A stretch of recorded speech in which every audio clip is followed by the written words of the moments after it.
आज इस झारखंड विधानसभा के नए भवन में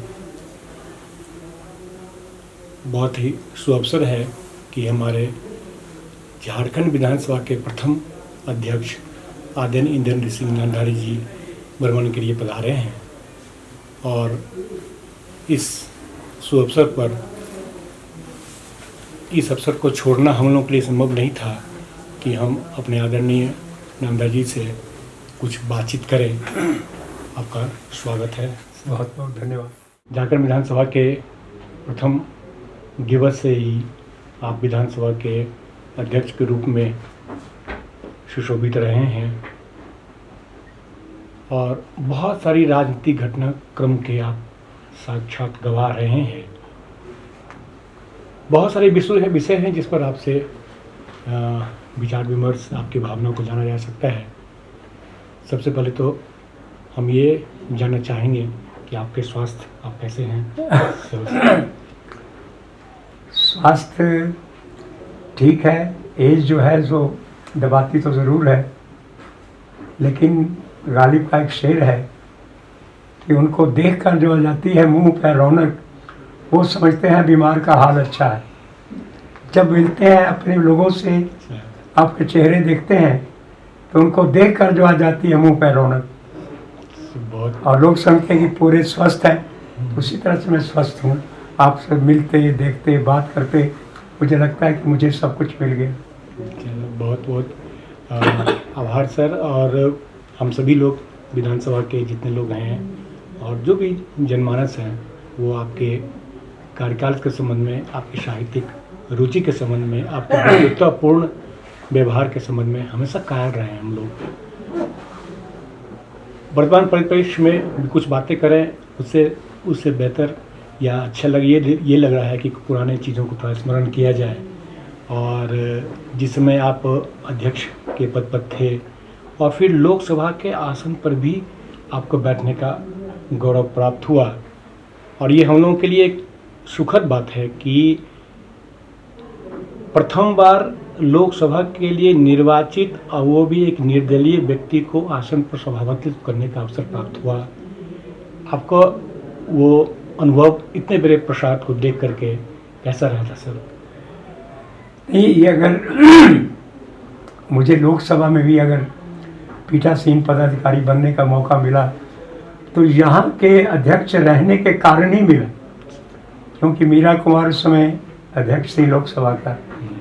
और इनको जब पता चला कि नामधारी जी झारखंड में विधानसभा के प्रथम अध्यक्ष हैं तो उन्होंने मेरा नाम भी उसमें शामिल कर लिया, और मैं उनके प्रति आभार व्यक्त करता हूँ। लेकिन जो यहाँ मैंने आप लोग की भी बहुत सलाहें लेते थे और आप जानकार लोगों से जो सीखा उसको मैंने वहाँ पर निभाने की कोशिश की। इसलिए जब मैं चेयर पर जाता था तो मेंबर लोग सोचते थे कि अब मैंने जो उन लोग की इच्छा होती थी, क्योंकि यहाँ ये तो छोटी विधानसभा से केवल 81 मेंबर थे, वहाँ 500 कितने 45, तो वहाँ थोड़ा दिक्कत तो होती थी, लेकिन यहाँ के अनुभव ने हमको वहाँ भी सफलता दी है। और उस समय के कालखंड में जो एक संसदीय व्यवस्थाएं बनी हुई थी, आपका अनुभव क्या कर रहा है कि उस व्यवस्थाएं कुछ बेहतर हुई हैं या कुछ असलित हुई हैं? देखिए, व्यवस्थाएं जो बनाने वाले लोग हैं बहुत समझ के वो बनाते हैं, लेकिन मुझे थोड़ा महसूस होता है कि वो व्यवस्थाएं अब पूरी तरह से उसका निर्वहन नहीं किया जा रहा।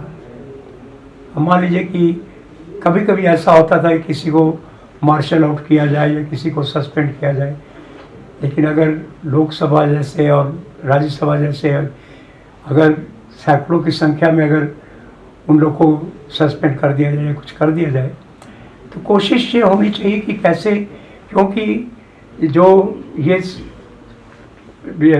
सिस्टम है डेमोक्रेसी का, वो कहता है कि मिलजुल कर चलो, लेकिन उसका थोड़ा अभाव लग रहा है। तनाव ज़्यादा है और मिलन कम है, क्योंकि देश की प्रगति करनी है तो सबको मिलकर करनी है।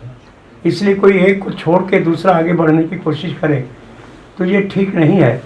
इसलिए मैं सोचता हूँ कि जो एक सम्यक और सुंदर वातावरण होना चाहिए था, वो आजकल चाहे वो लोकसभा हो, चाहे राज्यसभा हो, चाहे वो राज्यों के विधानसभा मंडल हो, उसकी थोड़ी कमी है, जिसमें इजाफा होना हमारे लोकतंत्र को और मजबूत करेगा।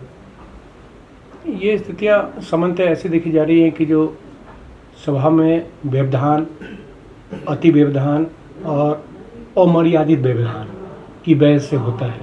तो सभा में व्यवधान होने के सामान्य अनुभव आप क्या करते हैं, क्या कारण है, और उसको कैसे चेयर से या एक संवेद स्वर में निदान किया जा सकता है?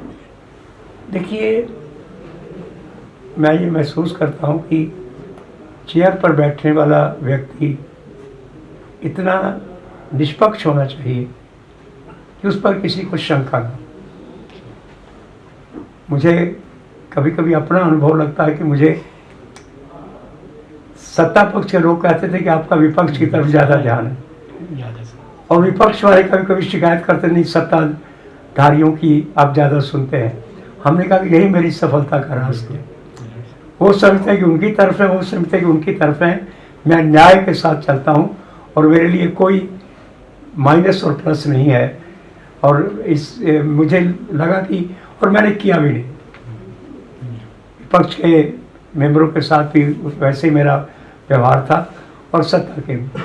और मैं सोचता हूँ कि हर एक जो इस कुर्सी पर बैठता है उसको निष्पक्ष होकर रहना चाहिए, क्योंकि वो लोकतंत्र के मातहत काम कर रहा है।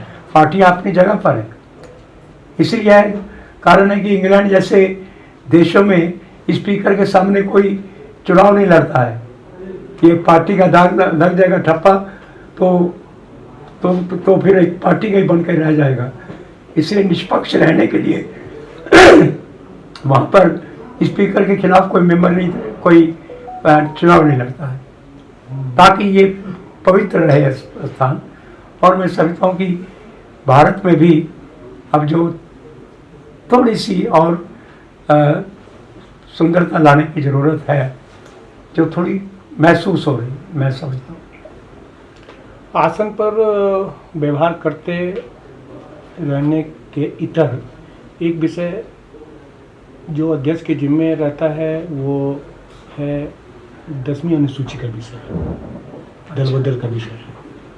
और विगत पहले भी जब आप आदरणीय विधानसभा के अध्यक्ष हुआ करते थे तो भी बहुत सारे स्पीकर्स कॉन्फ्रेंस में और अभी हाल फिलहाल में भी स्पीकर्स कॉन्फ्रेंस में ये बातें उठी हैं कि क्या यह विषय अध्यक्ष के क्षेत्राधिकार से बाहर कर दिया जाए, गवर्नर को दे दिया जाए या चुनाव आयोग को दे दिया जाए? ऐसा क्या? मैं एक दूसरा विकल्प देना चाहता हूँ आपको। ये बात ठीक है, चूँकि स्पीकर जो है विधानसभा का अध्यक्ष है, इसलिए उसके मेंबर्स का जिम्मा तो स्पीकर के पास ही रहना चाहिए। मैं नहीं चाहता कि वो गवर्नर के पास जाए या किसी दूसरे के पास जाए, लेकिन 10वीं अनुसूची में एक संशोधन कर दिया जाए कि अगर दल बदल का कोई मामला या इस तरह का 10वीं अनुसूची का मामला है, वो स्पीकर 1 साल के अंदर उसका फाइनल करे, नहीं तो वो सीधे कोर्ट में जा सकते हैं। मैं समझता हूँ ये जो कमी है कि लोग 5 साल गुजार देते हैं और फैसला नहीं हो पाता, इस पर रोक लग जाएगी। इसलिए मेरे ये निजी विचार है। मैं स्पीकर रहने के चलते मैं सोचता हूँ कि ठीक है, सरकार का दबाव रहता है स्पीकर पर, नो डाउट, लेकिन उस दबाव से परे हो जाएंगे वो अगर आपको एक निश्चित अवधि के अंदर फैसला करना हो। आपको जो फैसला करना हो फैसला दीजिए, बाद में कोर्ट में जाकर लोग निपटेंगे। इस पर तो एक बहुत अच्छा आपका एक सम्यक सुझाव आया कि इस व्यवस्था में रहते हुए इसे और कैसे बेहतर कर सकते हैं। स्पीकर को मान लो न भेजकर आप गवर्नर को देते हैं या किसी और को देते हैं तो फिर स्पीकर की मानहानि हो जाती है, क्योंकि आखिर वो अध्यक्ष आपका वो है और फैसला कोई दूसरा करे। फैसला तो स्पीकर को ही करना चाहिए, लेकिन उनके लिए भी, क्योंकि जो सत्ता में रहेगा वो दबाव डालेगा ज़रूर, इट इज़ नेचुरल, लेकिन स्पीकर उससे उस दबाव में ना आए उस समय सीमा के अंदर जो फैसला करना है करके, नहीं तो 5वें साल में जाके फैसला होता है तो उसका कोई फलाफल नहीं निकलता है। इसलिए मेरा ये अपना विचार है। आप लोकसभा में भी बहुत दिनों तक रहे हैं, वहाँ की कार्यप्रणाली से भी आप अवगत हैं, विधानसभा की कार्यप्रणालियों से अवगत हैं। लेकिन मैं ये थोड़ा सा आपसे परामर्श के रूप में लेना चाहता हूँ कि सदस्यों को निरंतर प्रशिक्षण की आवश्यकता कितनी अधिक है, होनी चाहिए, कैसे? निश्चित पूरी प्रशिक्षण की आवश्यकता है, और प्रशिक्षण देने वाला इतना निष्पक्ष हो ताकि बात हर एक के दिल में लग जाए। जब कोई पार्टीजन होकर कोई फैसला करता है तो एक पक्ष के लिए तो शिक्षा की बात हो जाती है, दूसरा समझे तो हमारे विरोध की बात है। इसलिए जो सत्ता पर, जो कुर्सी पर बैठा है, उसको जनता की पक्ष और विपक्ष दोनों उनको समान दृष्टि से देखे कि नहीं, ये जब तक हैं तब तक मेरे साथ अन्याय नहीं होगा, चाहे वो पक्ष हो चाहे वो विपक्ष हो। और मैं समझता हूँ कि लोकसभा में भी मैंने दर्जनों बार हमको संचालन करने का मौका मिला, लेकिन मुझे खुशी होती थी कि पक्ष और विपक्ष दोनों मिलते थे तो बहुत कहते थे कि नहीं, आपके जाने कुर्सी पर जाने पर बहुत अच्छा लगता है। तो मैं उसमें ये सोचता था कि नहीं, मैं हर एक के दिल में मेरे प्रति एक प्यार होना चाहिए, एक श्रद्धा होनी चाहिए। ये कोशिश की मैंने और उसमें सफल भी हूँ। आपके इस स्वस्थता को देकर के हम लोग को काफ़ी प्रसन्नता होती है, और हम लोग ये कामना करते हैं कि आप हमेशा स्वस्थ रहें, आपके आशीर्वाद हम लोग को मिला रहे। देखिए, दुनिया तो आना जाना लगा हुआ है, एक ऐसा सिस्टम है जिसमें जो आएगा वो जाएगा, लेकिन एज जो है वो भी दबाव डाल देती है। कभी कभी मैं सोचता हूँ कि जितना मैं पहले चुस्त था उतना क्यों नहीं हूँ। तो गुरु नानक देव जी ने लिखा है ग्रंथ साहिब में कि जब लो जरा रोग नहीं आया, जब लो काल ग्रसी नहीं खाया, जब लो बिकल भई नहीं बानी, भजरे रे मन सारंग पानी। उन्होंने जरा को, बुढ़ापे को एक बीमारी कहा। जब लो जरा रोग नहीं आया, जरा रूपी रोग जब तक नहीं आया है, जब लोग विकल भई नहीं काया, अगर काया आपकी एकदम चुस्त है तब काम ज़्यादा करो। लेकिन इसलिए ये लगता है कि बुढ़ापा थोड़ा सा दबा तो देता है, कोशिश करने के बाद भी लक्षण दिखने लगते हैं।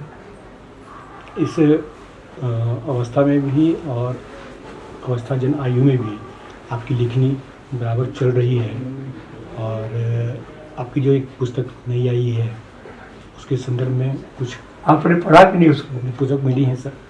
मिली? नहीं तो मैं भेजता आपको। जी। मैंने जो देखा, जो किया, मैंने लिख दिया। अच्छा है या बुरा, मैंने बेहिचक लिखा।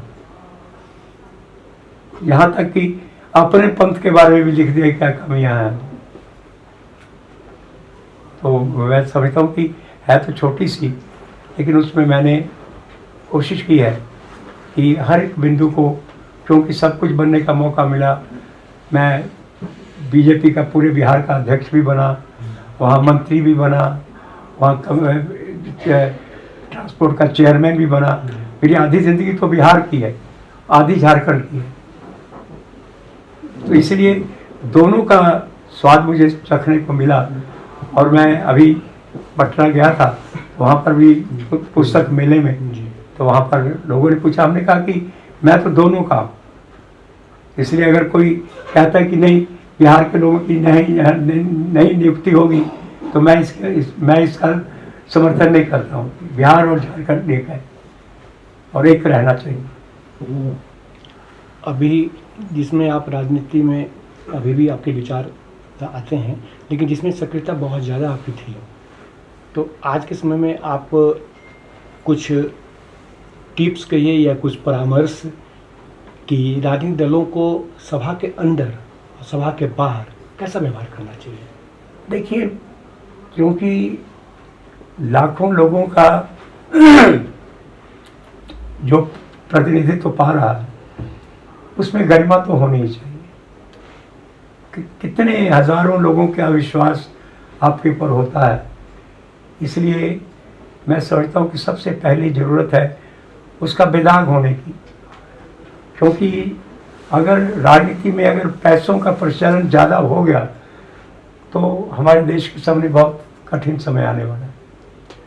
इसलिए जो मैंने अनुभव किया है कि seizures wife must be above suspicion.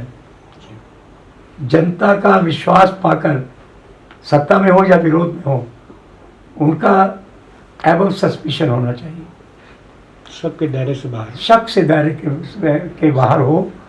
और तब मैं समझता हूं जो देश का लोकतंत्र है कितना प्रस्फुटित होगा, लोग इसकी कल्पना नहीं कर सकेंगे।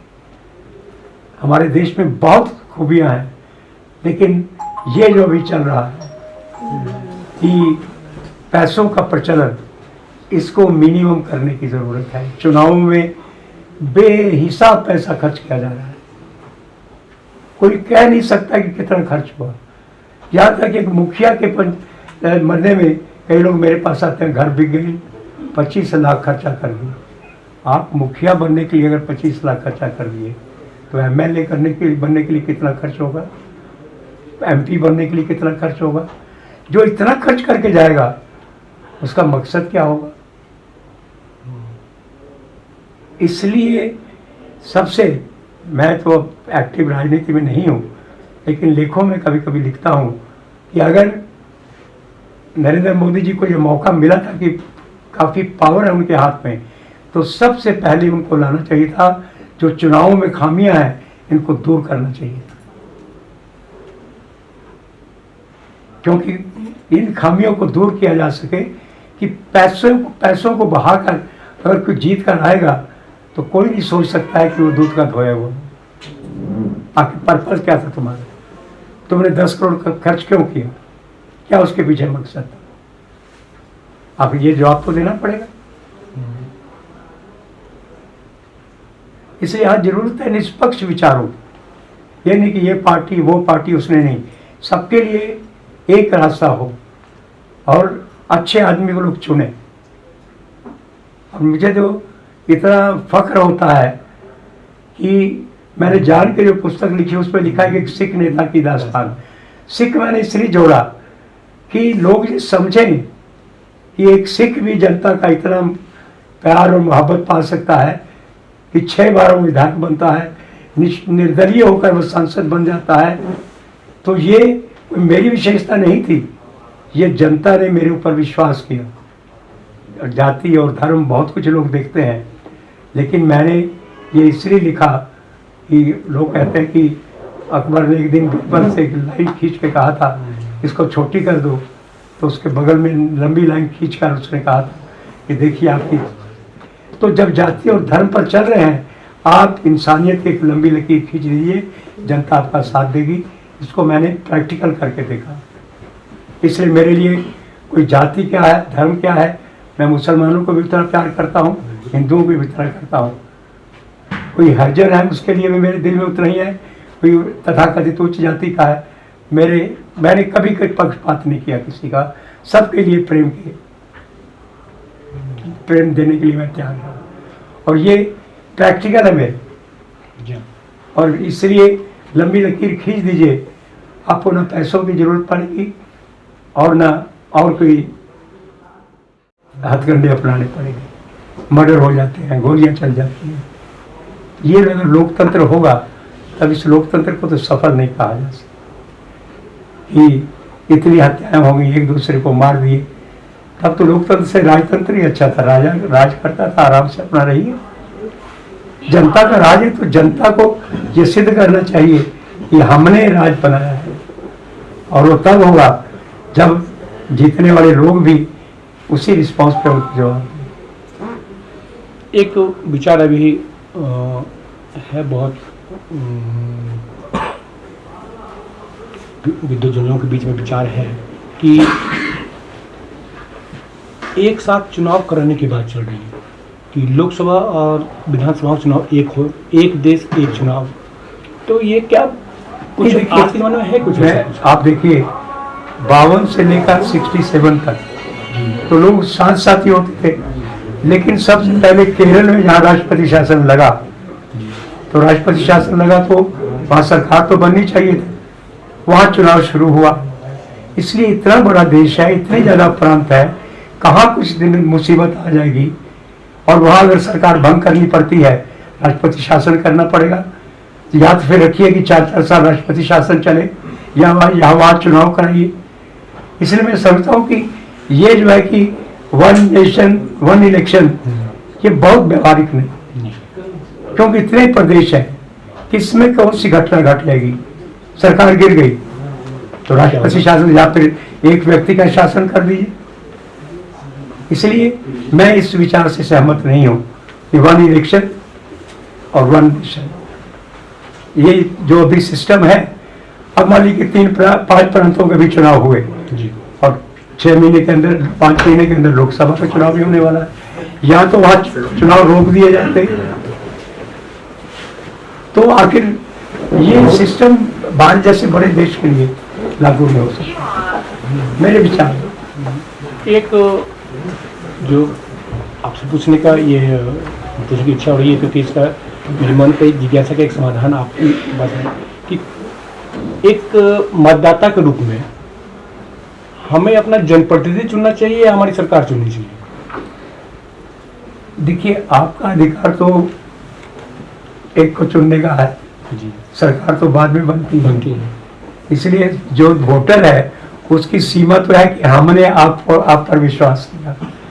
लेकिन अब तो जो हो रहा है कि मध्य महाराष्ट्र में जितने रह गए उससे ज्यादा डिफेक्ट कर गए, ऐसा कभी सुना है कि 40 साल में उधर चले गए, 16 इधर रह गए, जो ओरिजिनल पार्टी। तो ये सब घटनाएं हो रही हैं, भगवान जाने क्या होगा इस देश का। ऐसा तो कभी 2-4 आदमी डिफेक्ट करते थे तो लोगों ने कहा कि नहीं 1/3 होना चाहिए। जी हाँ, 1/3 होगा तब उसको डिवीजन मान ली जाएगी। अगर उससे कम है तो वो समझेगा कि नहीं आपने दल बदल किया। लेकिन अब तो दल बदल करने वालों की संख्या ओरिजिनल से बढ़ गई, 2/3 से ज़्यादा हो गई। तो ये जो सिस्टम में जो घटनाएं घट रही हैं, ये देश के लोकतंत्र के लिए काफ़ी चिंतनीय है। इसके लिए सोचना पड़ेगा। राज किसी का हो, लेकिन कोई लोकसभा के चुनाव आने वाले हैं, जो मैंने अपने जीवन में अनुभव किया है, मैं यही सोचता हूँ कि कोई भी सत्ता में गया व्यक्ति ये मत सोचे कि मैं पावर का मालिक बन गया हूँ।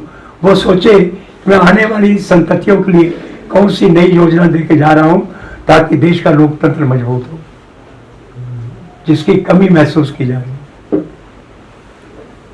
तो आप पलामू में सामान्यतः रहते हैं, तो आपका दिनचर्या तो हम लोग जानते हैं कि लेखनी में लगी रहती है। वो भी एक हिस्सा है, लेकिन मैंने शिक्षा को अपना लिया है। वैसे 2 कॉलेज हमारे वो सरकारी हो गए,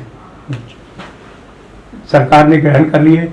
गढ़वा का कॉलेज है, डाल्टनी का महिला कॉलेज मेरे पिताजी के नाम पर। लेकिन कुछ स्कूल भी पहले खुले तो सरकार ने ले लिए, लेकिन इधर एक स्कूल को मैं चला रहा हूँ और उसकी देखरेख में मैं ज़्यादा समय देता हूँ और मुझे बहुत आनंद आता है। और उसमें गरीबों के बच्चों को पढ़ाने का मुझे मौका मिलता है। जिन्होंने चुनाव के टाइम में बड़ी मेरी सहायता की, उनके बच्चे भी कहते हैं गरीब है, नहीं पढ़ पा रहे, उनके भेज दो।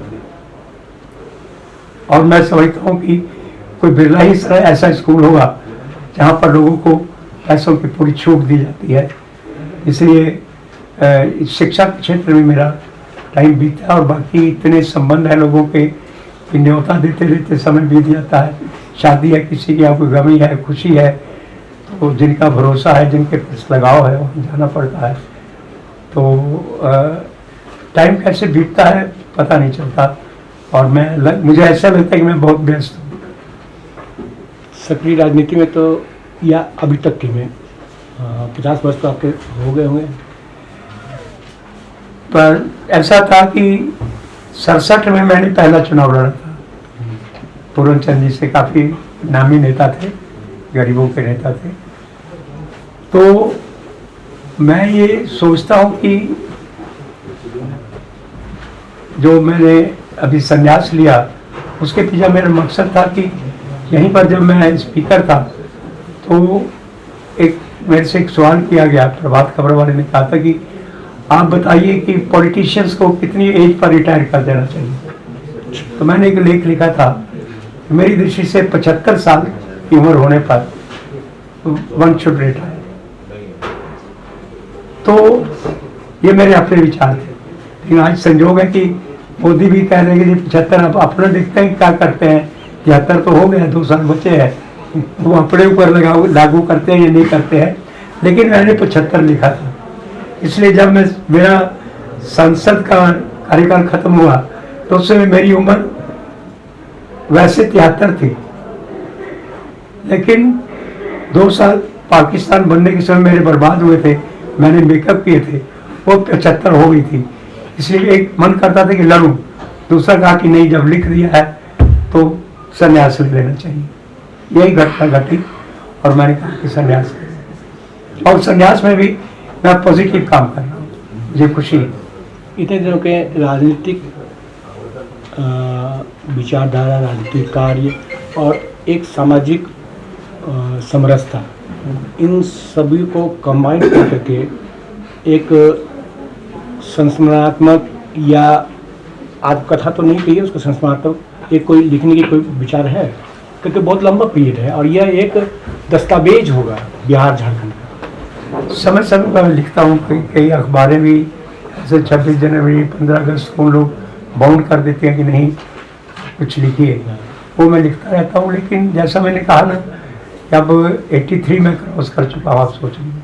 चलिए सर, बिल्कुल। इसलिए शायद बरदार जी भी इस उम्र में पहुँचेंगे तो महसूस करेंगे कि कुछ कमजोरियाँ आ गई हैं।